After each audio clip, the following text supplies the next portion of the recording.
And welcome everyone. If you're feeling curiouser and curiouser, well, so are we tonight.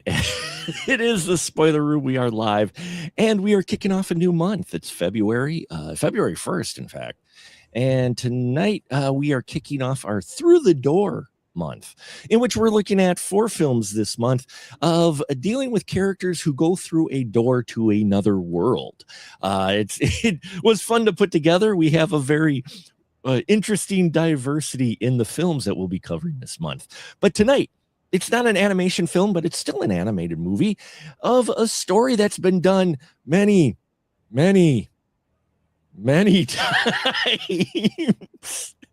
But tonight we are looking at Disney's version of Alice in Wonderland, this one from 1951. So thank you for coming down the stairs, pulling up a chair, and popping your favorite drink with us. We talking movie spoilers, and with me, yes, my right-hand man. He keeps coming back, and we appreciate it every single time he's here. It is none other than Mr. Ian Simmons. Hello, Ian. Hey, how you doing, Mark? Good to be here. I asked that. I'm sorry. I asked that as if we haven't been talking for a half hour already about many things, which folks can subscribe to the Patreon and you can find out what that's all about. Oh, thank you for that. Thank you for that that plug. I appreciate it. The man, the myth, the legend, Joe Randazzo himself is here with us in spirit. He couldn't make it tonight, but you are with us, sir. So we are looking at it. Yes, you've seen the title. It is Alice in Wonderland. It's great that I got Ian here tonight because he reads. He's versed in reading more than I am. But I have not. I don't know if I've read Alice in Wonderland, cover to cover, and if I have, it's been a long time. I didn't have a chance to squeeze it in for this show, but I'll do my best. Oh, okay. Well, I appreciate it quite a bit, but yes, this is based off of, was it Lewis Carroll? Yes. See, I know some things. C. Lewis's Carroll book. We have Alice in Wonderland, his book series, actually. But yeah, Ian, why don't you give us a synopsis of Alice in Wonderland? Girl falls asleep under the tree, has a weird acid trip, and wakes up. Yeah. It's that is definitely a good description of this film. 1951, Walt Disney, all cartoon musical, one of their many musicals. I mean, this was Disney's heyday right now. Alice in Wonderland's considered one of their, for me, I consider it one of their more classic animated films, but also they're one of their more unusual animated films, even for this time period. And do you remember when you first watched this? Yeah, I remember yesterday and today, Mark. Was it really the first time you watched it? Seriously? Yeah. Here's the thing. I like Disney, but I like latter day Disney. I have a big problem with early Disney, because I find the movies to be painfully, and I mean painfully, dull. Okay. Artistically nonpareil. They're just, that you can't beat the animation. Right. But yeah, I can't get into these early movies because I think they miss a lot of the humor and sophistication and just storytelling of latter day Disney. And unfortunately, Alice in Wonderland fell into that same camp. I started watching it with my wife and my youngest son because none of us had seen this before. I think my wife had seen it or seen parts of it a long time ago. Sure. But we watched it last night. We figured, our youngest likes animation and cartoons and kind of like fantasy stuff. He was begging us to turn it off after 20 minutes. Wow.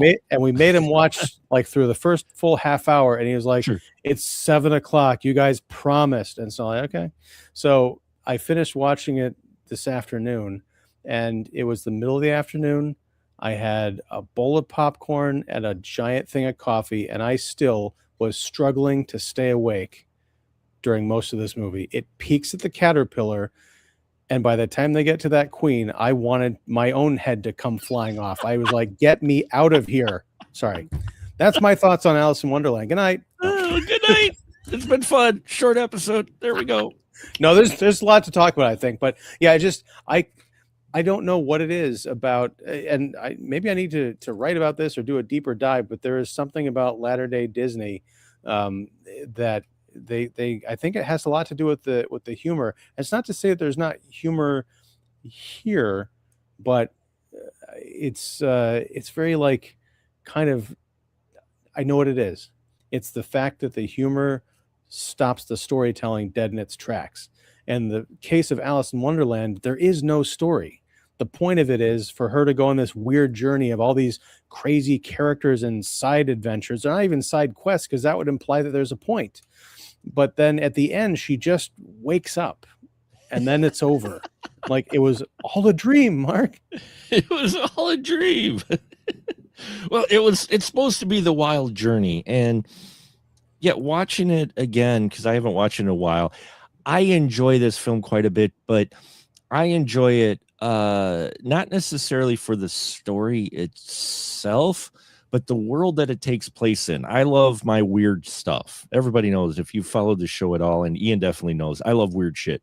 I love weird shit more than most. And so to see Disney do this and do some darker things in this film, tell some slightly darker stories, I thought is always interesting with it. And watching it again now for the show, I was paying more attention to the Alice character. And again, I haven't read the book, so I apologize, folks. I have no reference. I just have the reference of, say, other films that have done this story and whatnot. It's very interesting to see their approach with the Alice character. Again, I'm not sure in the book she is like this, but what I love about Alice, who here is voiced wonderfully by Catherine Beaumont. I think the voice acting is great. Even if you didn't like the storytelling, the voice actors Disney had in their stable for these films during this time, they were great. They were just they were so entertaining. And Catherine Beaumont definitely is Alice. But what I love about Alice is, like, all this weird stuff's happening and she's just rolling with it. She just rolls with all of it. It's not like, oh, darn, wow, this is weird. She doesn't get scared by much, if at all, in this movie. And I thought that was interesting for this to be geared towards kids, to show a young person who's not really scared by almost any situation they're in. They kind of roll with it. Yeah, and I think that's kind of a problem because there's no drama there. Like, sure, what's the message? Because I understand it's a fantasy, but part of the reason fantasy works is because it taps into our understanding of reality. Sure. So if you've got all these weird, strange, possibly horrifying things happening to her, and she's like, oh, I just hope I get home at some point. I mean, there's this weird queen who wants to cut off my head, but it's like, oh, whatever. Oh, I guess I'm on trial now. It doesn't really mean anything. And oh, I'm being chased by this. Oh, I'm going through that door. And, it's just I think that's the thing. This movie is an hour and 15 minutes. It's much longer than that if you're watching on Disney Plus with commercials. Yeah. And I'm just like, I had the same, I hated the 2010 Tim Burton Disney movie. Sure. And that's, 2+ hours, I think, if I recall, because it's all the same stuff. Like, wow, look at all this crazy, weird stuff. I'm like, yeah, I got that from looking at the poster. What do you have to say to me? And the answer is nothing. So I'm like, okay, then why am I wasting my time? Well, I could be watching Willy Wonka and the Chocolate Factory, which barely borrowed. I mean, I know Lewis Carroll wrote his story, and then Roald Dahl wrote his much later and everything. But there's a bunch of similarities between the motion picture versions of the 51 Alice and the 1970s Willy Wonka.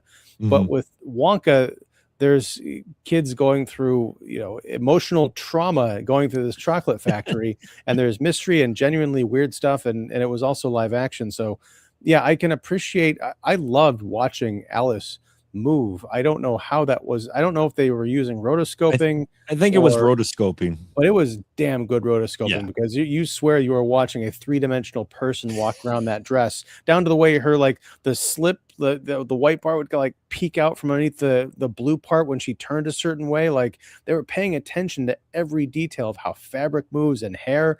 It's gorgeous, but it's also really dull. Well, it makes me I will one day pick up the book. I do read occasionally, folks, not It often, but it made occasionally. me want to But read the book too, because I don't remember it being. I remember there being more to it. I just can't place like well, what that it is. and that's what I think is with this film too, is that they focus a lot on, I mean, like you said, the artistry is great. I mean, the different creatures and stuff they come up with are phenomenal. Whether it's she's walking through a woods where all of the creatures are music themed. You've got an owl that's an accordion and a frog in it, to the tea party.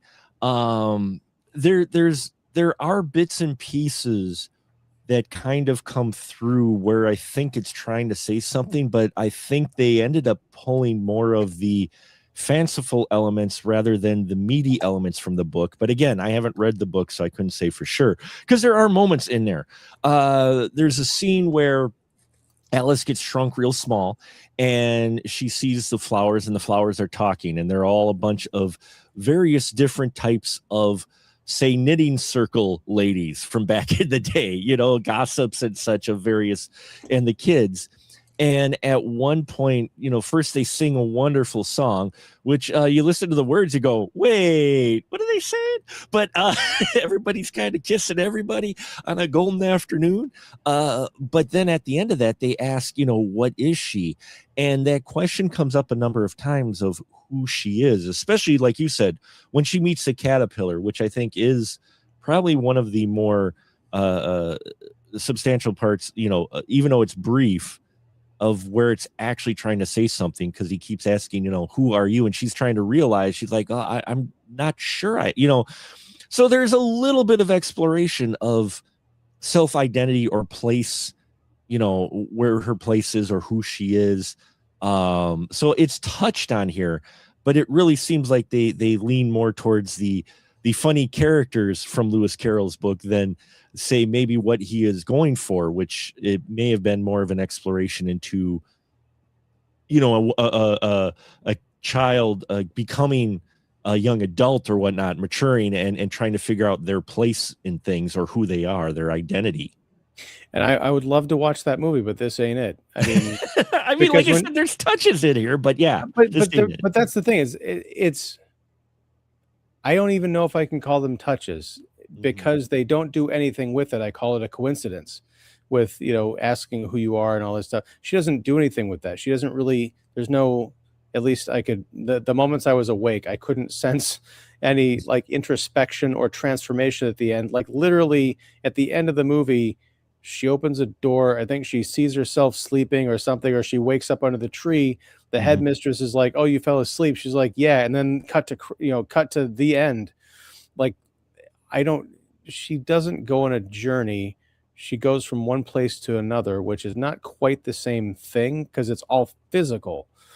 Hmm. How is Alice different at the beginning or at the end of this movie than she was at the beginning? She makes some kind of an illusion where she's whining about how she should have paid more attention or something, but I don't know enough about her before she starts dreaming, and I don't know anything about her at all by the end of the film. So that's why, yeah, I too am curious to read the book and see if there's more in there because I kind of feel like there has to be. I mean, this story is so popular. It's been, as you mentioned, adapted a million times into feature films, cartoons, comics, video games.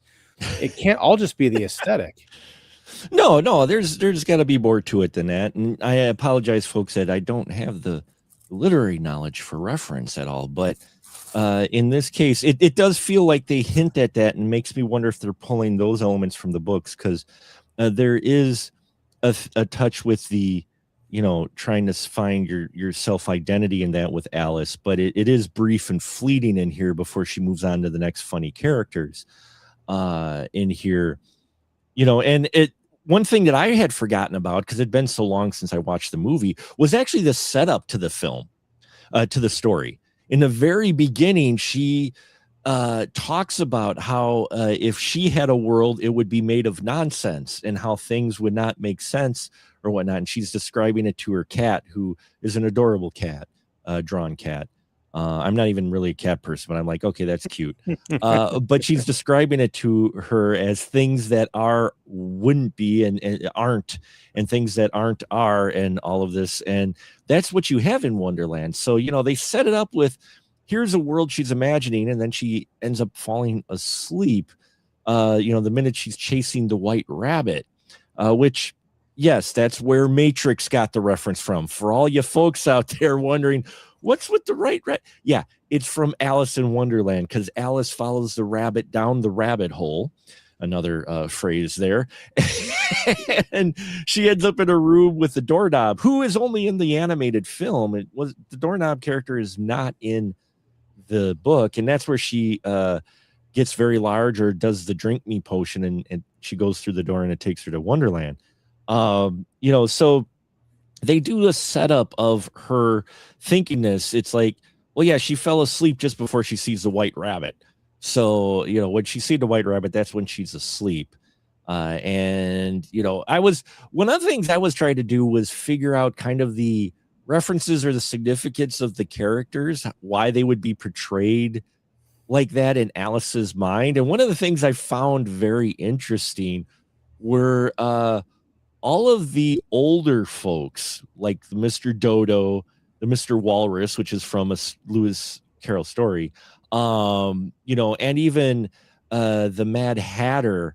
All of the older guys seem to like put off things, or they try to shirk their responsibilities and such in different matters. And I found that interesting, that stayed consistent. Like the older guys in their more suits and canes or whatnot are the ones that were the more sly, if you will, ones, so to speak. And I'm like, oh, maybe they're portraying that because of how Alice sees the older folks. Maybe, but I mean that's the juxtaposition, or that's the inverse of how it usually is. It's usually the young who are trying to put things off because the adults are the ones who understand that you can't, so you make consequence. I mean,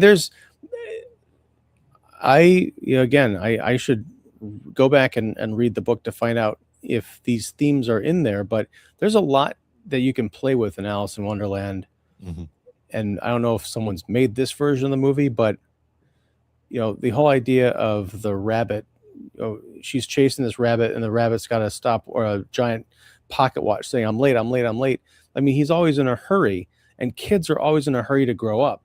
So perhaps in this dream state, she's chasing this idea of adulthood, and ultimately realizes that it's good to be a child, because the real world is scary, and adults, like the real world is gonna cut off your head if you rush into it too quickly. I mean, there's all sorts of stuff you can play with thematically and have her meet these other characters. I mean, The Wizard of Oz did this masterfully with Dorothy, having all this trouble in Kansas before we get to Oz. And then a lot of the stuff that she runs into in this wacky dream state directly relates to problems that she had before she entered it. And then she's different at the end. And we come to see that, oh, that's right. The Tin Man and the Lion and the Scarecrow are all people that she knew on the farm. And that significance. So I guess that's my frustration with this movie, is there are other versions of this story, whether branded Alice in Wonderland or not, be it Wizard of Oz or The Matrix you mentioned, that take the story and the characters in really interesting places. This is just, hey, put your kids down in the movie theater for the matinee, go out and have a couple of smokes and maybe a drink at the bar, and come back and pick them up. There's gonna be lots of flashing colors, cute, weird characters, and nothing much demanded of them. It is 1951, so yeah, obviously. Oh, hey, thanks, JK. I appreciate the support. You don't have to, sir, but thank you very much for that. Nice. Thank you. I appreciate that quite a bit for the support. And yeah, no, you're right with it. I mean, And I guess audience, in 51, definitely different sensibility, and makes you wonder with kids if that is what this was intended for. Just, oh, hey, the kids aren't going to really be paying attention to message at all. We'll just throw a lot of the funny characters from the story. Though you do get the story of the walrus and the carpenter, which is, by far one of the darker stories if you look at it. The way they made the oysters so cute, and then they have the walrus actually eating the oysters, not on camera, but you can put two and two together real quick, and you're just like, whoa, okay. I guess, but what does that mean? With him eating the oysters on his buddy carpenter buddy. But what's the significance of those characters in relation to Alice? Well, that was the story that Tweedledee and Tweedledum were telling, because of the moral of the story, which I never actually quite figured out the moral of the story with the walrus and the carpenter, outside of don't trust old folks. Which would be interesting if in the real world there were adults that Alice wasn't sure she could trust. And maybe this dream state thing is her subconscious trying to tell her, oh, you met this person and they seem really nice, but maybe you can't trust them. There's something, there's that inkling, that subconscious instinct saying, oh, there's something sinister going on here. They're going to try and eat my oyster, so to speak. But just like, I'm just saying, like, add a dimension to it, Wizard of Oz it a little bit. Mm-hmm.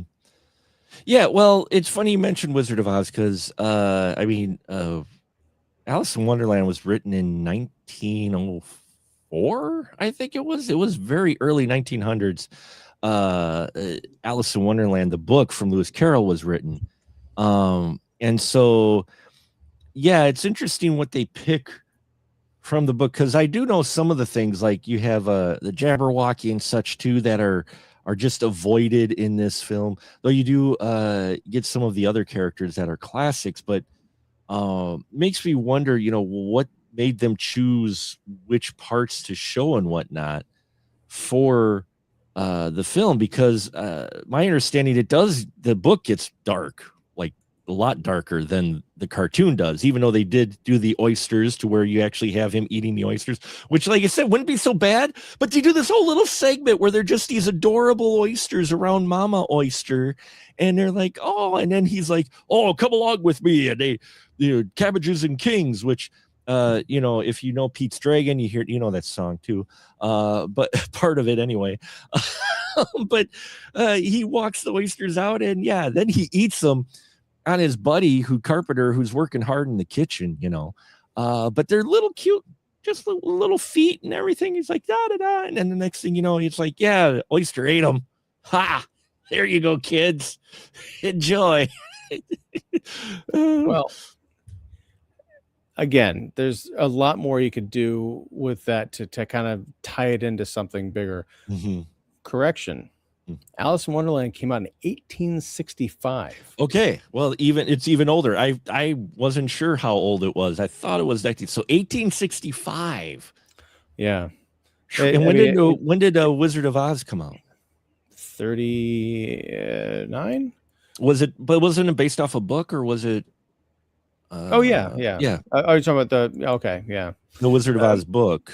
Yeah, we have Google at our fingers, because I'm curious. But I was wondering, I'm like, what is it about these authors writing about young women who head off into a fantasy land with weird characters? 35 years later, it was 1900, was The Wizard of Oz, L. Frank Baum. Oh, yeah. So I was just wondering, what was it, the fascination about, kids, especially young women who suddenly get sent to these fantasy lands, these dark fantasy lands with all these odd, now Carol's might have been influenced by some enhancements in the real world when he wrote. Some people believe there were some controlled substances involved, but well, and then you also look at was it J.M. Barrie's Peter Pan? I mean, yeah, all these things are turned into movies. I almost feel like Alice in Wonderland, the movie, the 51 film, was sort of a reaction, like Disney wanted its own version of Version. Wizard of Oz. Because that was, you're talking about a 10-year difference, but it takes a long time to make these things back in, the 40s and 50s. So who knows? It's hard to say. I mean, we're talking 1951 too, so we're talking. It's an interesting time in the culture in general. You're talking, post-war. We've talked about like even the sci-fi and that subjects. How everything in the media and that was kind of different. All the dads wore suits, all the moms were kind of Barbara Billingsley, at that time. It's just an interesting time in culture. So to see Alice in Wonderland come out then, people would agree from 1951 though, Ian, with you, because this was a flop. This film did not do well, but it gained the cult following, namely because of its insane visuals, or the characters. I mean, there are people who haven't seen the movie, but probably know of the Mad Hatter, March Hare, definitely Cheshire Cat, And honestly, I think the heroes of this movie for me were the caterpillar, the Cheshire Cat, and the water. Because the animated, the ripples when she's in the woods and she comes across this like stream, and you can see the individual ripples moving like actual water does, and realize that was all hand drawn and animated by just, you just can't even conceive of the patience and the skill it takes to make that look so real. But also, I love the caterpillar. He's introduced by, we see the smoke going through the air, and it's all the vowels, and he speaks through the hookah, and the smoke forms like letters and even some kind of like symbols and stuff. And the Cheshire Cat appearing like with the mouth and different parts of him. At one point, his stripes sort of disappear, and he almost looks like the stripes are ribs. It's wonderful, and I just wish some of that creativity, the visual imagination, would have been applied to the script, because I'm a script guy. Have we talked about? Yeah, you've always been a script guy. Absolutely. Yeah, visuals on a movie impress me for about 10 minutes, and then my question is, what else you got? Except in the case of S.S. Rajamouli's RRR, which was, there was something new to look at like every 10 minutes for 3 hours. But yeah, he just that film, I don't understand. It's like that's 3 hours, because that film just, man, yeah. He's got a new one coming out in March. I can't wait.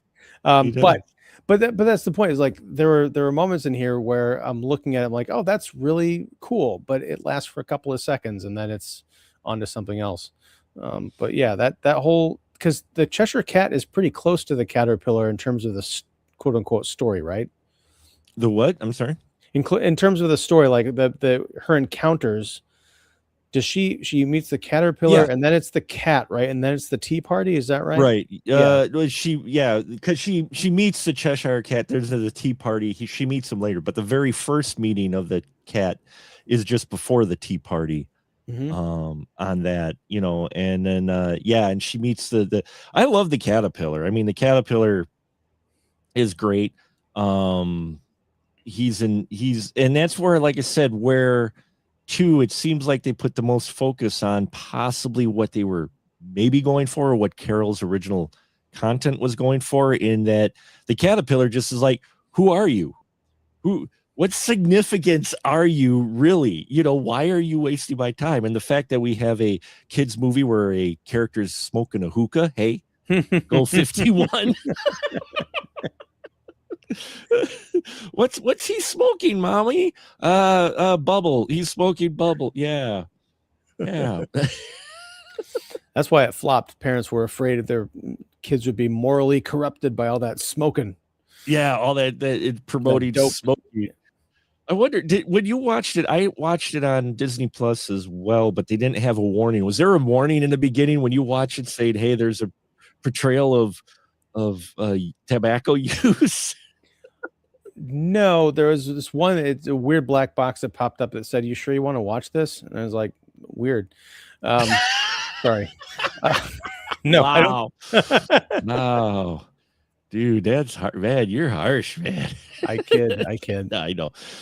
No, I mean, yeah. And then the tea party, watching it again, I get for the show because, I watched it just as a kid or whatnot. And then I enjoyed all the visuals and a little bit older. I haven't watched it in decades, but watching it now, I'm like, tea party, huh? Tea, huh? That's some strong tea that we have in this movie, especially with the Dormouse. He enjoyed his tea. There was some kind of fun stuff at the tea party. I love the gag where it's like, oh, I'll just have a half cup of tea, and the cup Yes. is like bisected and it's filled up, but it's filled up with none of it falls. It's cute. It's clever.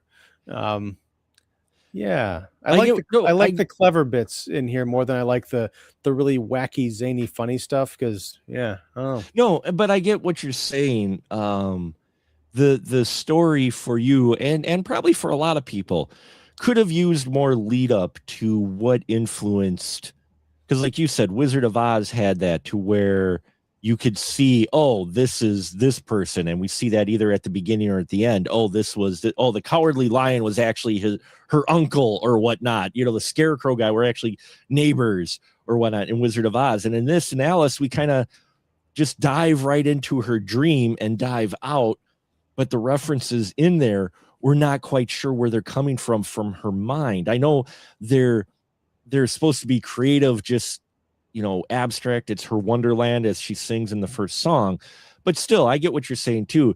It would be nice to have a little bit more lead up to just introduce some characters in the real world or even situations that would have influenced her, and maybe that's in the book. I'm wondering if that's in the book. maybe. Again, I'd like to find out. It's weird. The movie I'm about to reference, I don't like it, but I feel like it's the closest to a modern Alice in Wonderland that I could tolerate Sure. is Zack Snyder's Sucker Punch. Um, Mm-hmm. if you were to take out basically all of the aesthetics of that movie and just turn that into Alice in Wonderland, like Alice is being committed to an institution or there's some kind of a horrible accident or whatever, and this is her dream world way of coping, or maybe she's knocked unconscious and she has to when she wakes up she uses what she learned in the dream world to conquer some problem. I'd be fine with that. Yeah. Right. And you don't have that here. You just have the nonsensical part. It's like they picked that section out, but any setup, they either felt like that would make the movie too long, or they just felt like, oh, that's not, the kids aren't going to care about that. Which is weird because I mean, like this was 12 years after The Wizard of Oz, which was very, Right. popular movie that had, it's an all ages film that had some dark stuff and also some sophisticated kind of character work. So I don't know what the thinking was here, or if people even they just read the book and said this is too weird for kids. We got to kidify it and simplify it down, but they just went a little bit too simple. I mean, you mentioned some of the characters that she encounters in the woods, like the musical notes and stuff.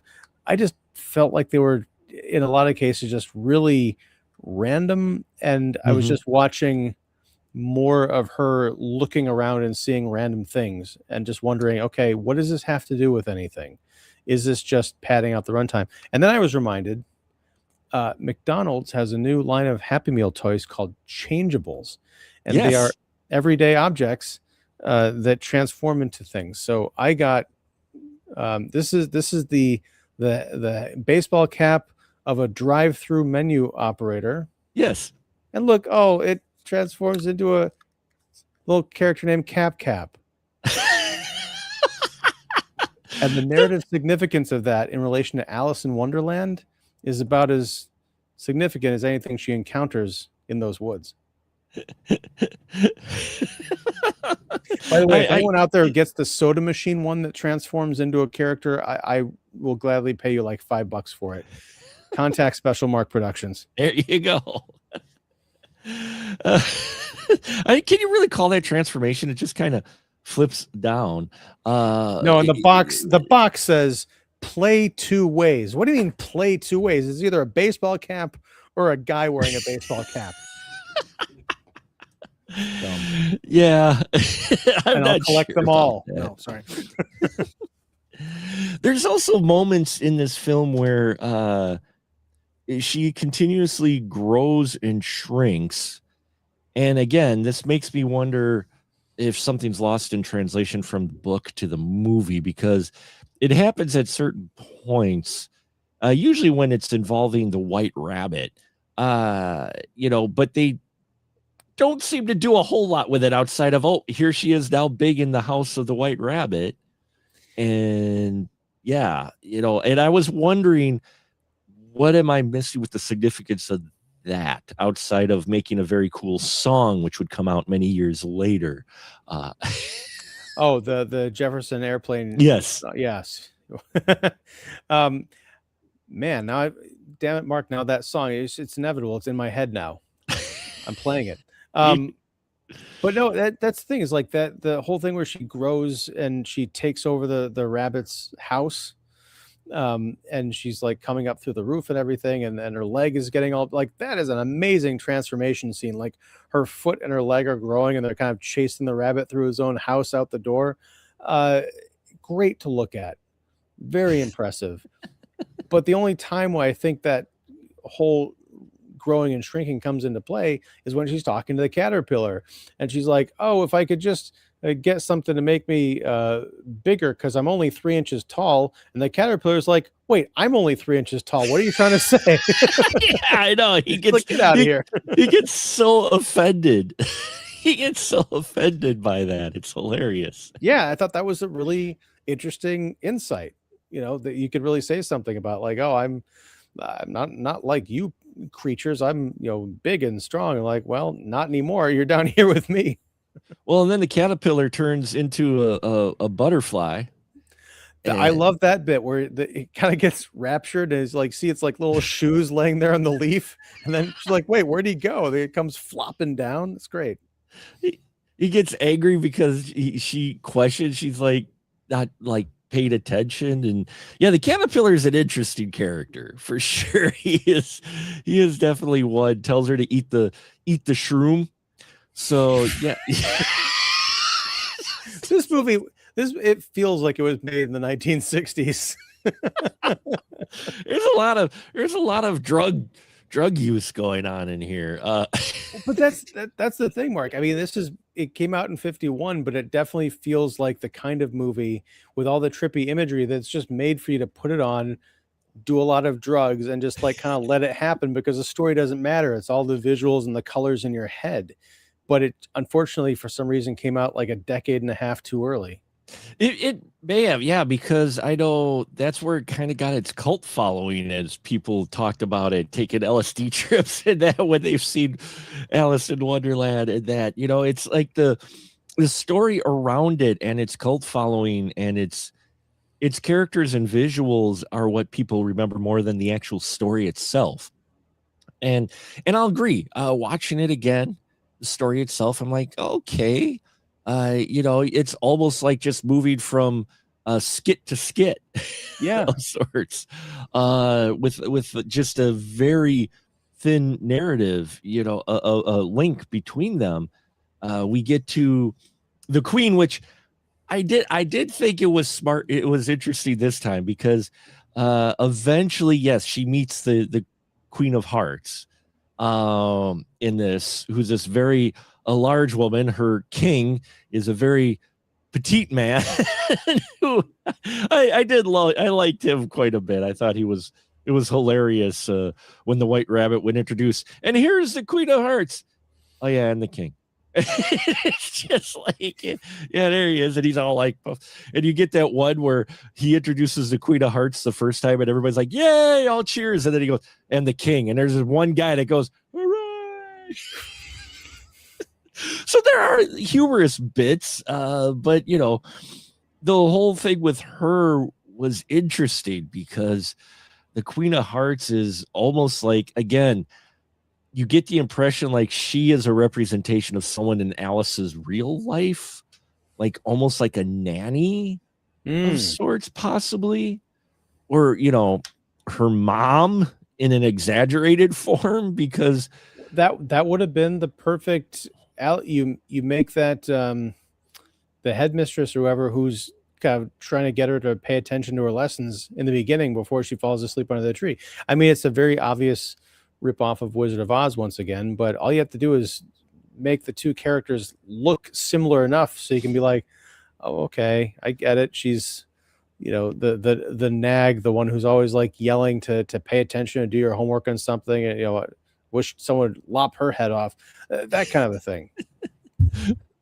well, and speaking of lopping heads off, another dark aspect, we have our our queen sending people off to get their heads chopped off, and while you don't see the heads chopped off, you do actually see the characters pulled away. No one's Being dragged away. pardoned. Yeah. They're it's like off with their head and they're being dragged away, and I'm like, oh damn. I'm like, kid wise, they're gonna put that together, and I'm like, that's brutal, man. I don't care if it is a card guard. It's like, man, that's harsh.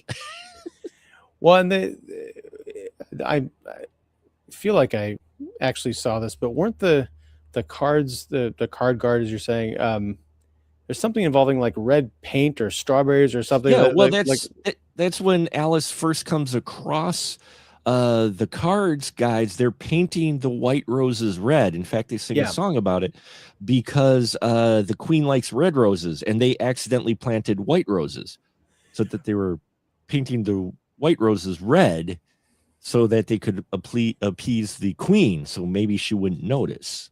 But there was like they were getting splashes of red all over their front card faces, which kind of is a subtle nod to people getting their heads lopped off. I mean, Yes. that's clever. There's something there. Do something with that. Yes, it is, and yeah, it's implied with blood possibly, and then you get the croquet match that they have, and then the trial, which they use to basically feature all the characters you saw from the beginning of the film or throughout the film. And they do that. They kind of backtrack. Once she gets to the queen and they go on trial, we watch as she kind of goes back through the motions and takes her kind of Inception-like, where she's hopping back out to her beginning point in her dream world. And I'm like, that it's an interesting approach. We get to see all the fun characters again. But again, why? Because if you think about the trial, it's supposed to be nonsensical, which I guess in the end, that's the whole concept of it. It's Alice's nonsensical world. But I just wonder if the book does say more, because it's lasted so, it's such considered a classic, his book. He had two of them, because there was Alice in Wonder, and then there's Through the Looking Glass. It makes me wonder what meaty parts they just chose to ignore. Yeah, it's I'm going to put that on my list for this year. I'm going to go back because I don't know if I read the whole. I definitely have not read Through the Looking Glass, but I read Alice in Wonderland, or at least part of it. But I remember very little about it, so it makes me think it's been way too long. Either that, I'm just getting incredibly old. Which is no, I'm getting I'm getting incredibly old. You are still a strapping young lad. No, but. The 50s were also an odd place for Disney, because like we said, Alice in Wonderland was a flop, but this is just a year after Cinderella dropped. I pulled up the the filmography of Disney, and you look at Alice in Wonderland, before it was Cinderella and Treasure Island were the other two, but after this they had the Story of Robin Hood, Peter Pan, a few that I wasn't familiar with, The Sword and the Rose. And then there's 20,000 Leagues Under the Sea. Then there's Lady and the Tramp. These I'm just hitting all the ones that people may know. They did a lot. And then there was the live action film of Old Yeller, Uh, that was in 57. Sleeping Beauty. So the 50s was an interesting decade for the animated films, for Man, sure. all those movies were between 51 and 56. That's wild. It was crazy. Old Yeller was 57, but still, they cranked out. Disney was cranking out the movies, both live action and animated. Yeah, I'm glad you brought up Lady and the Tramp, because I think that, because I love that movie, Mm-hmm. and I think it's because it's more adult, because it's about essentially adult dogs, Yeah. falling in love and everything. I feel like that sensibility would have come in really handy in Alice in Wonderland. Yeah, it Just did more need it. more Yeah. characters instead of just like wacky, accessories to a story that doesn't really exist. Yeah, Alice in Wonderland, I think you're right, is missing kind of that was even in the film that comes after this one, Adventures of, Robin Hood, and then, the other films. It's missing kind of that adult sensibility, or even what Cinderella had as well. It's kind of missing that too. Now that you mention it, that's what it's missing, is that sensibility. Okay, that's the Adventures of Robin Hood was a live action. The animated Robin Hood wouldn't come out until later, the 70s actually. Was the Really, animated. I've never seen the Disney Robin Hood. I'm looking forward to catching up with that at some point. So I was wrong in that. I apologize. I'm sure internet can correct me. I'm wrong lots of times. They correct me on a lot of things, but nonetheless, 50s was interesting for Disney, their animated stuff, and this one is nestled in there that you could kind of see what we've talked about tonight. Why the film may not have done well is that I could see maybe appealing to younger kids, but even like you said, Ian, your younger child kind of checked out. Now, more modern kid, so maybe right. back I mean, then. it's got to be really compelling to tear him away from Survivor IO and YouTube Roblox. videos. Yeah. I mean, it's a hard competition for this 1951 animated film and Roblox. I can understand that. We wanted to shout out to Crump Mode for tuning in. Thanks, Crump. Appreciate you stopping by. Hey. And just for the hell of it, I pulled up quickly the adaptations of Alice in Wonderland. Oh, wow. How many? According to IMDb, there's 19 different versions of this. Now, check this out, though. There were 4 versions done before this one. 4? Yeah, I remember seeing clips of the 1931, the 1915 one. There's very few clips, but there's some clips on YouTube that exist. Someone salvaged of Alice in Wonderland from 1915. Then there was Alice in Wonderland in 31. In 33, there was Alice in Wonderland. In 49, Alice. 51, 66, which was Alice Through the Looking Glass. Then Alice in Wonderland again in 66. Then Alice in Wonderland in 83. Then there's 85, 87 Through the Looking Glass. 88 was an animated version. Wow. 98, 99, 2009. And then Tim Burton's was in 2010. Wow, that far back already? And that's just insane. And we haven't even touched on the adult version of Alice in Wonderland that came out. Go figure, there was an adult version that was trimmed to be rated R version. So yeah, it's crazy. Oh, that was the German movie, right? Alice Through the Glass Table. No, that was a different movie. But yeah, so this film, this story's been adapted many times, probably because it hit PD and like I think that was the date I was getting from. It was like 1904, 1906. It hit public domain because the copyright laws were different back then. And so that's why it's been adapted so many times. And while this isn't probably the best version of the story, it is still interesting. And I've got the soundtrack back here on vinyl. found this. I know my radio version folks can't see it, but I found this at I think I got it either from a friend or found it at a thrift store. But That original pressing? yeah, this is this is from 63. So this was a 63 pressing. So it might have been a really re-release of it, but it's from Disneyland Records. And yeah, it's got 10 tracks on it. And apparently, up until this point, I think this movie had the most amount of different characters and songs that a Disney film had. And not so much now, but at least back then, it was the one that had the most. And you can see it.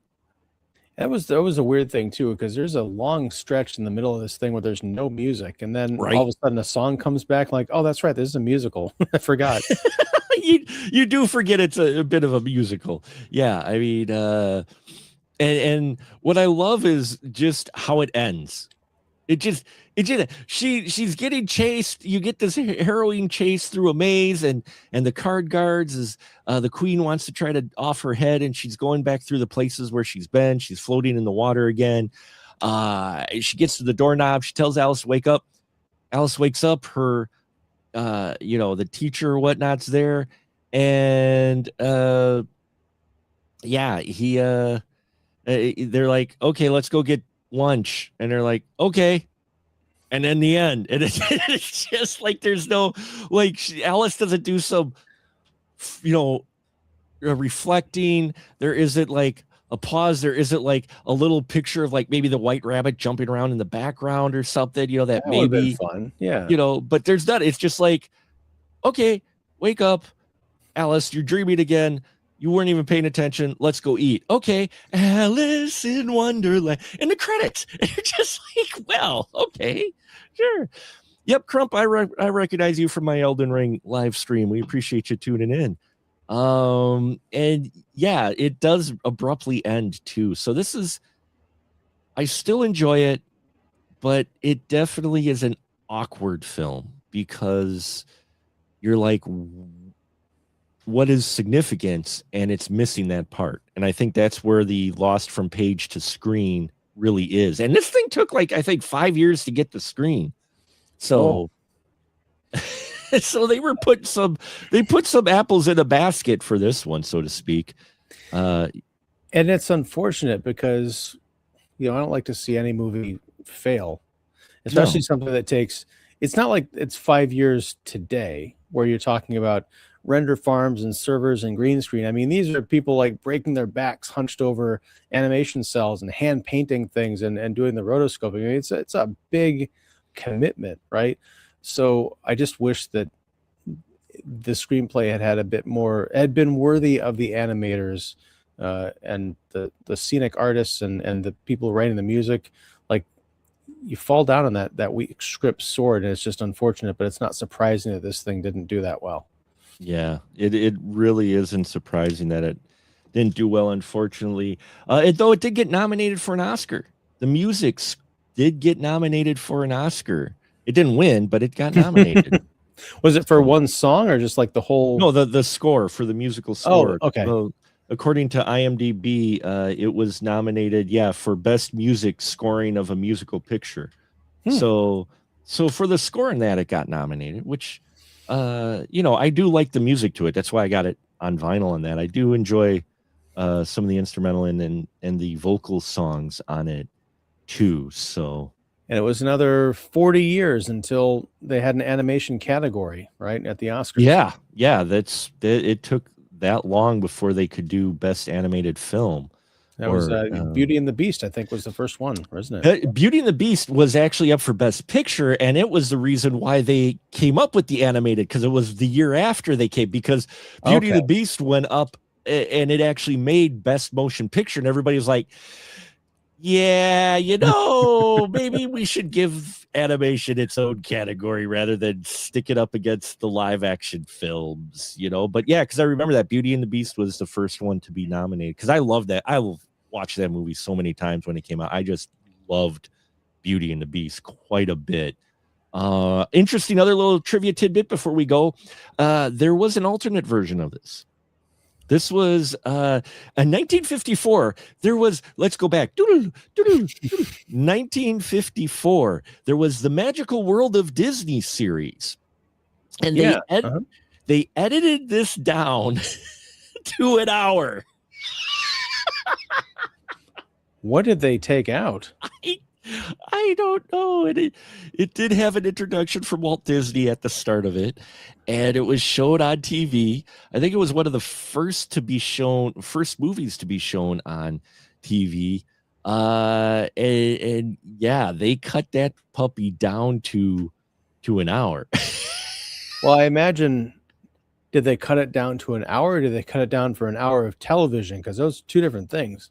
Well, yeah, then if you're thinking hour of television, they may have cut it down even more. According to the trivia, they cut it down to an hour. So I'm suspecting maybe it's like a 2-hour block or something. Or it may have been a 2-hour or an hour and a half block, and then a half hour of it was commercials peppered through. Yeah. And so you get and especially if you've got an intro from Walt at it, then you add that. So yeah, that fun. Yes, folks. Back in the day, well, you get commercials now.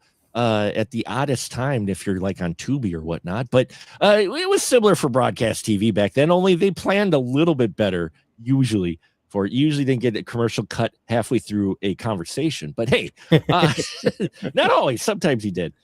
Apparently there was a lost song they discovered called I'm Odd, which was sung by the Cheshire Cat, which is on the special edition DVD. So they did find, which makes you wonder what else is maybe on the cutting room floor of this film.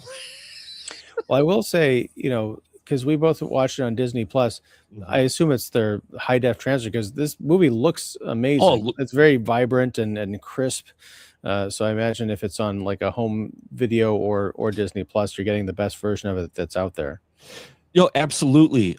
Because yeah, I watched it on Disney Plus as well, and I'm like, wow, that looked really good. There wasn't grain. It was sharp. It was like, wow, they really cleaned this one up. So yeah, I mean, aside from the style of the 1950s animation, it looks like it could have been. It looks like a modern movie that was made in the style of 1950s animation. Yeah, it cleans up really well. It looks really good. And what's interesting too with this one is you don't have some of those. I'm not an artist. You're an artiste.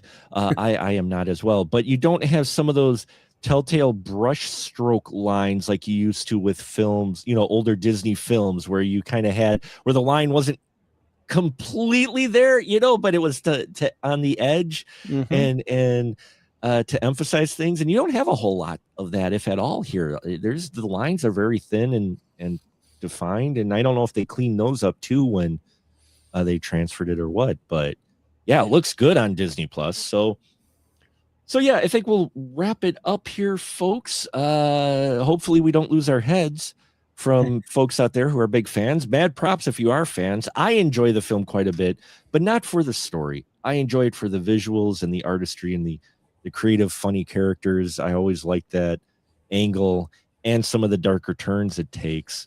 But I can actually see, I can definitely see where you're coming from, Ian, on it. And I think it's, if you're curious about it, I think it's worth at least watching once. What about you?